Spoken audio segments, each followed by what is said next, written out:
นางโพชาอุบาสิกาศีล8กับอุบาสิกาพระไตรปิฎกเล่มที่23พระสุตตันตปิฎกเล่มที่15อังคุตรนิกายสัตตกะอัตถกนวกนิบาตอุบาสิกานี้เป็นชาวเมืองสาวัตถี ครั้งหนึ่งนางโพชาเข้าเฝ้าพระพุทธเจ้าถึงที่ประทับในพระวิหารเชตวันถวายบังคมแล้วนั่งหน้าที่สมควรข้างหนึ่งพระพุทธเจ้าตรัสว่าดูก่อนโพชาอุโบสถอันประกอบด้วยองค์8ประการที่บุคคลเข้าอยู่แล้วย่อมมีผลมากมีอานิสงส์มากมีความรุ่งเรืองมากมีความแพร่หลายมากดูก่อนโพชาอุโบสถอันประกอบด้วยองค์8ประการบุคคลเข้าอยู่อย่างไรจึงมีผลมากมีอานิสงส์มากแล้วทรงแจกแจงการรักษาศีลอุโบสถ8ข้ออย่างพระอรหันต์ดังนี้วิธีอยู่อุโบสถที่มีผลมากดูก่อนโพชาอริยสาวกในพระธรรมวินัยนี้ย่อมตระหนักชัดอย่างนี้ว่า 1. พระอรหันต์ทั้งหลายละปาณาติบาตไม่ฆ่าสัตว์มีชีวิตงดเว้นจากปาณาติบาตวางท่อนไม้วางสาตามีความละอายเอื้อเอ็นดูอนุเคราะห์เกื้อกูลแต่สรรพสัตว์อยู่ตลอดชีวิตในวันนี้แม้เราก็ละปาณาติบาตงดเว้นจากปาณาติบาตวางท่อนไม้วางสาตามีความละอายเอื้อเอ็นดูอนุเคราะห์เกื้อกูลต่อสรรพสัตว์อยู่ตลอดคืนและวันนี้วันหนึ่งคืนหนึ่งเราก็ชื่อว่าประพฤติตามพระอรหันต์ทั้งหลายแม้ด้วยองค์นี้และอุโบสถจักเป็นอันชื่อว่าเราเข้าอยู่แล้วนี้เป็นอุโบสถประกอบด้วยองค์ที่2. พระอรหันต์ทั้งหลายละอทินนาทานงดเว้นจากอทินนาทานไม่ถือเอาสิ่งของที่เขาไม่ได้ให้ถือเอาแต่สิ่งของที่เขาให้หวังแต่สิ่งของที่เขาให้มีตนไม่เป็นขโมยสะอาดอยู่ตลอดชีวิตในวันนี้แม้เราก็ละอทินนาทานงดเว้นจากอทินนาทานถือเอาแต่สิ่งของที่เขาให้หวังแต่สิ่งของที่เขาให้มีตนไม่เป็นขโมยสะอาดอยู่ตลอดคืนและวันนี้เราก็ชื่อว่ากระทำตามพระอรหันต์แม้ด้วยองค์นี้และอุโบสถก็ชื่อว่าจักเป็นอันเราเข้าอยู่แล้วนี้เป็นอุโบสถประกอบด้วยองค์ที่3. พระอรหันต์ทั้งหลายละอพรหมจรรย์ความประพฤติไม่ประเสริฐประพฤติพรหมจรรย์ประพฤติห่างไกลเว้นจากเมถุนอันเป็นธรรมของชาวบ้านตลอดชีวิตในวันนี้แม้เราก็ละอพรหมจรรย์ประพฤติพรหมจรรย์ประพฤติห่างไกลเว้นจากเมถุนอันเป็นธรรมของชาวบ้านอยู่ตลอดคืนและวันนี้นี้เป็นอุโบสถประกอบด้วยองค์ที่4. พระอรหันต์ทั้งหลายละมุสาวาทการพูดเท็จงดเว้นจากมุสาวาทพูดแต่คำสัตย์ส่งเสริมคำจริงมั่นคงควรเชื่อถือได้ไม่กล่าวให้คลาดเคลื่อนจากความจริงแก่โลกตลอดชีวิตในวันนี้แม้เราก็ละมุสาวาทงดเว้นจากมุสาวาทตลอดคืนและวันนี้นี้เป็นอุโบสถประกอบด้วยองค์ที่5. พระอรหันต์ทั้งหลายละการดื่มน้ำเมาคือสุราและเมลัยอันเป็นที่ตั้งแห่งความประมาทตลอดชีวิตในวันนี้แม้เราก็ละการดื่มน้ำเมาคือสุราและเมลัย ตลอดคืนและวันนี้ นี้เป็นอุโบสถประกอบด้วยองค์ที่6. พระอรหันต์ทั้งหลายเป็นผู้บริโภคอาหารครั้งเดียวงดบริโภคอาหารในวิกาลเที่ยงวันไปแล้วจนถึงอรุณวันใหม่เว้นจากการบริโภคอาหารในเวลาวิกาลอยู่ตลอดชีวิตในวันนี้แม้เราก็บริโภคอาหารครั้งเดียวคือบริโภคในช่วงเวลาเช้าถึงเที่ยงงดการบริโภคอาหารยามวิกาลตลอดคืนและวันนี้นี้เป็นอุโบสถประกอบด้วยองค์ที่7. พระอรหันต์ทั้งหลายงดเว้นจากการฟ้อนรำขับร้องการประโคมดูการเล่นอันเป็นข้าศึกการทัดส่งประดับตกแต่งด้วยดอกไม้ของหอมและเครื่องลูบไล้อันเป็นฐานแห่งการแต่งตัวตลอดชีวิตในวันนี้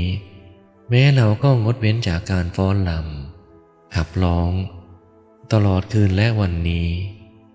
นี้เป็นอุโบสถประกอบด้วยองค์ที่8.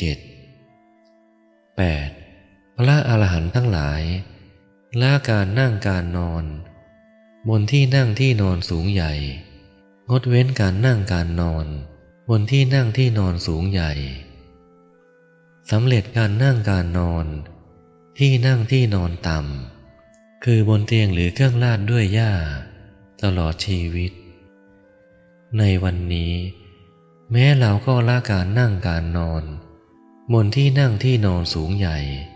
ตลอดคืนและวันนี้เราก็ชื่อว่ากระทำตามพระอรหันต์ทั้งหลายแม้ด้วยองค์นี้และอุโบสถก็ชื่อว่าจักเป็นอันเราเข้าอยู่แล้วดูก่อนโพชฌาย์อุโบสถประกอบด้วยองค์8ประการบุคคลเข้าอยู่แล้วอย่างนี้แลจึงมีผลมากมีอานิสงส์มากมีความรุ่งเรืองมากมีความแพร่หลายมากอุโบสถศีลดีกว่าความเป็นใหญ่เหนือแว่นแคว้นดูก่อนโพชฌาย์เปรียบเหมือนพระราชาที่เสวยราชดำรงอิสรภาพและอธิปไตยในชนบทใหญ่16 รัฐมีรัตนะ7ประการมากมายเหล่านี้คืออังคะมคธกาสีโกศลวัชชีมัลละเจติวังสะกุลุปัญจาละมัชฌะสุรเสนาอาสกะอวันตีคันธาละกัมโพชะการเสวยราชย์ดำรงอิสรภาพและอธิปไตยของพระราชานั้นยังไม่ถึงเสี้ยวที่16แห่งอุโบสถอันประเกิดด้วยองค์8ประการข้อนั้นเพราะเหตุไรดูก่อนโพชฌาย์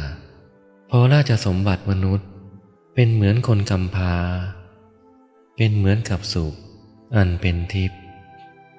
ดูก่อนโพชฌาย์50 ปีของมนุษย์เป็นคืน1 วัน 1ของเทวดาชั้นจาตุมหาราช30 ราตรีโดยราตรีนั้นเป็นเดือน1ราตรีเทวดาเท่ากับ1 เดือนมนุษย์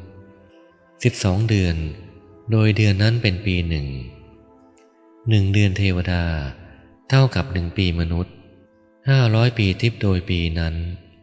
เป็นประมาณอายุของเทวดาชั้นจาตุมหาราชดูก่อนโพชฌาย์ข้อที่บุคคลบางคนในโลกนี้จะเป็นหญิงหรือชายก็ตาม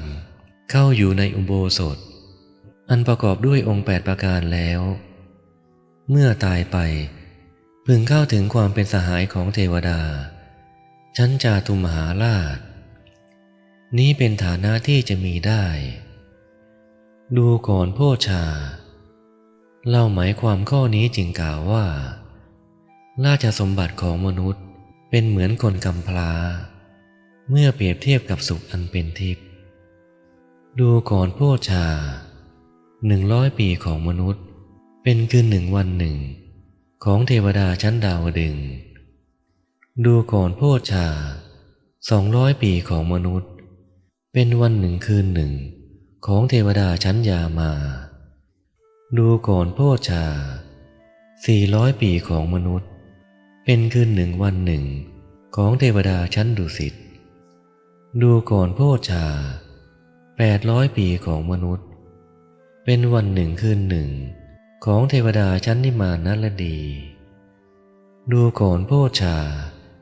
1,600 ปีของมนุษย์เป็นวันหนึ่งคืนหนึ่งของเทวดาชั้นปรนิมมิตวสวัตตี30 ราตรีโดยราตรีนั้นเป็นเดือนหนึ่ง12 เดือนโดยเดือนนั้นเป็นปีหนึ่ง16,000 ปีทิพย์โดยปีนั้นเป็นประมาณอายุของเทวดาชั้นปรนิมมิตวสวัตตีดังนี้ความหมายของอุโบสถอุโบสถแปลว่าการเข้าอยู่การเข้าจำหรือดิถีวิเศษที่เข้าอยู่หมายถึงวันเป็นที่รักษาธรรมอันบุคคลพึงรักษาคือประพฤติธรรมดีใดก็ได้ในวันนี้ว่าโดยเนื้อความแล้วคำว่าอุโบสถเป็นชื่อธรรม5 อย่างคือ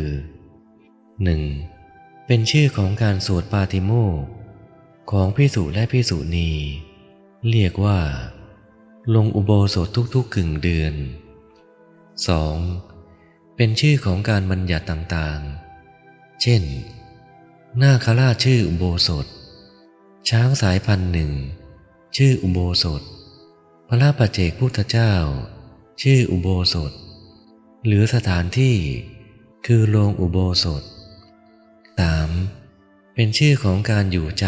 ำอุปวาสเป็นชื่อของการอยู่จ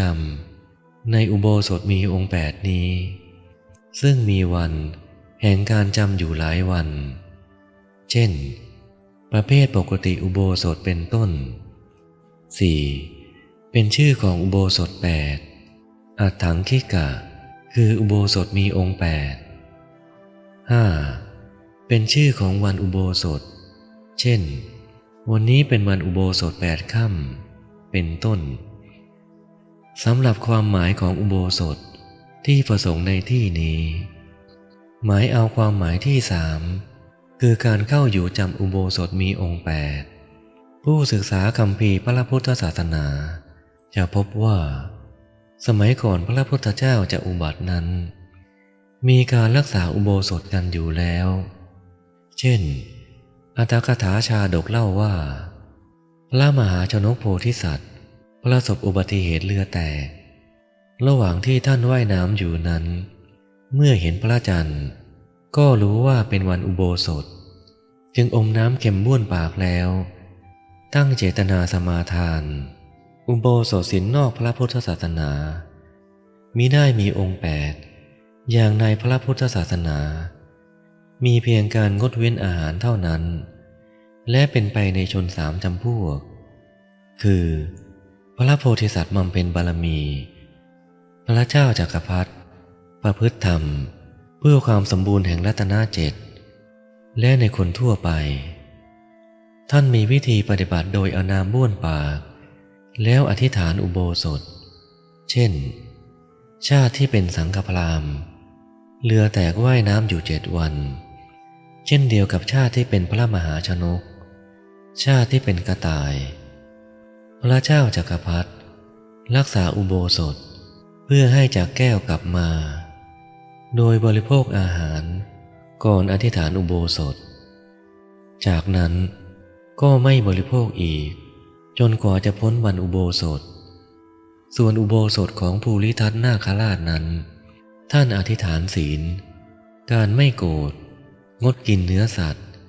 และบำเพ็ญวัดพิเศษ4 อย่างได้แก่ความคิดบริจาคผิวหนัง1เนื้อ1เอ็น1และกระดูก1ซึ่งท่านสมาทานรักษาตลอดชีวิตวันที่รักษาอุโบสถนั้นพบว่าท่านเหล่านั้นจะรักษาอุโบสถ ในวันเพ็ญ14 ค่ำหรือ15 ค่ำเป็นส่วนมาก ไม่พบว่านอกพุทธกาลมีการรักษาในวัน8 ค่ำและวันแรม14 ค่ำหรือ15 ค่ำในอรรถกถาคังคมาราชาดกเล่าว่าเศรษฐีและบริวารรักษาอุโบสถเดือนละ6 วันนั้นดีกาคังคมาราชาดกอธิบายว่าอุโบสถ6 วันคือในสุกปัก3 วันคือวันอมาวาสีวัน8 ค่ำและวัน11 ค่ำแม้ในกันหาปักก็มี3 วันเช่นเดียวกันดังนั้น6 วันนี้จึงเป็นวันอุโบสถนอกพุทธกาลส่วนพวกเดรัจฉีร่วมพุทธกาลมักแสดงธรรมแก่ประชาชนในวัน8 ค่ำ14 ค่ำและ15 ค่ำ